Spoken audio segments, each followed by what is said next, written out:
Hello friends, welcome to my channel and thanks for watching this video. Friends, in this video we are going to discuss about Baylis Health INC, and this is the long term chart. So the first thing we need to observe here is the consolidation.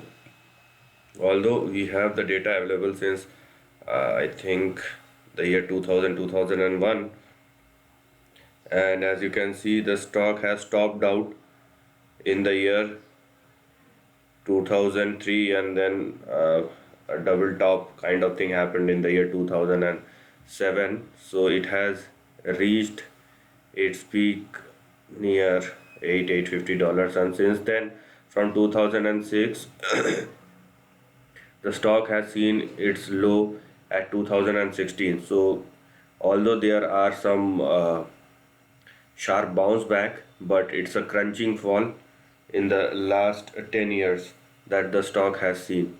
So if I start now from the bottom of this pyramid, or from the bottom of this stock price trend, what one can see are something like this. Okay,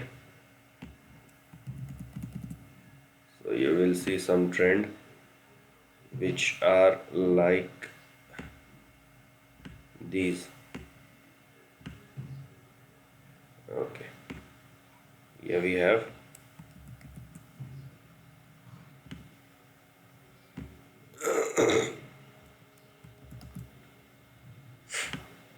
so this is the thing which we need to look at right now. Okay, and then I will tell you why we have to restrict ourselves till $45. First of all, the stock has been consolidating inside this range. When I'm saying inside this range, it means that it has been consolidating in between zero point 0.6 on the downside and 11.99 and $12 on the upside.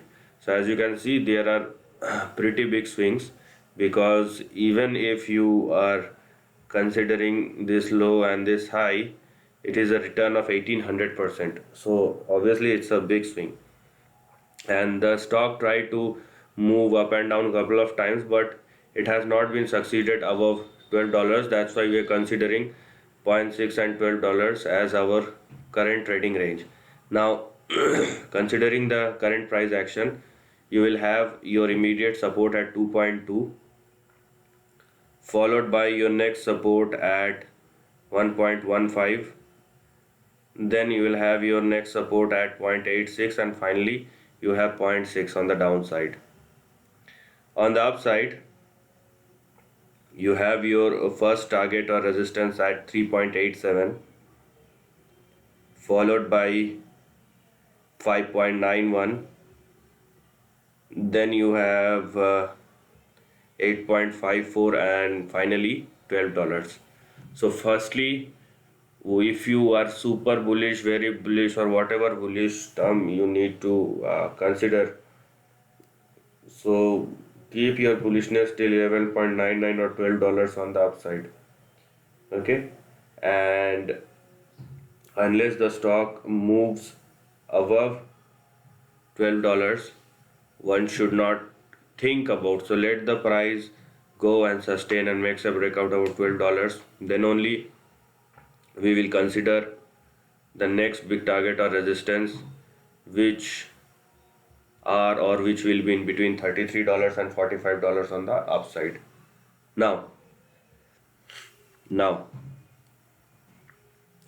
what you can see here is something like this.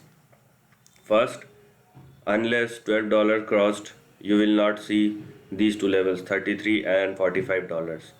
But $45 is the last resort, I would say, or we can consider it as a breaking zone. Okay, or break even zone, you will say, because this is the big target for this particular trend, and there is a very huge probability that the stock, if it reaches in between 33 and $45, that it will face a trend reversal, because it tried to sustain above this level. So it tried to move at this level 31 45, like that in the year 2008, then 2010, then 2010 twice, and probably in the first part of 2011, but it hasn't succeeded. And after that, it has not been succeeded to sustain above $12. So that's why if it sustains above $12, then you will have these two big resistance. Okay, so that's why even if you are super bullish, first you have $12. If and if sustain above this, then you have these two levels. Now, why I'm saying this, you'll consider 45 as your big or last resistance, as I've explained to you, and this is the gateway, because if the stock actually sustain above $45 on the upside, then the next big target will directly come in the form of 214 and followed by 857, which were their previous highs. And it has the stock has seen in the year 2005 and 2006. And that's why I'm saying that this level is very important, $45. So first thing that we don't know is how long the consolidation persists. Second thing, we must go step by step. And unless the consolidation range breaks, we have to be inside the range. Once it breaks, then we have to look for 33 and $45, not beyond that. Once that achieved, and we will get a sense that the stock has been sustaining above, it is not 45, I think it is 47 or 48.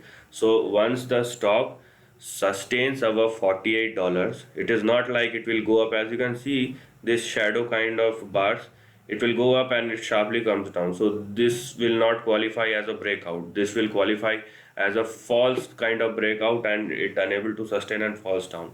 So if and if it sustains, we will get a sense that it will sustain. Okay, and some people look for sustainability, they will look for correction and whether the stock sustains or not. Some people will directly, once a price breakout will happen, some people directly take the trade. In that case, you need to place a strict stop loss, because we don't know what will happen afterwards. So in any case, when we see the sustainability, then and then only we will look at our big target, which will be 200, 214 as your first big target, followed by 800 or 850 as your next big target. So that's what we are looking at. But the one thing which we don't know, or the two things, first is the time, that we do not consider for long term trend and we don't know. And second, the consolidation, when will it break? These are the two things which we don't have any information about. And unless we have a clear trend which will evolve over a period of time, we will go step by step. So this is the end of the video. If you like this content, do share your thoughts in the comment section and subscribe my channel. Lastly, take care of your family and friends.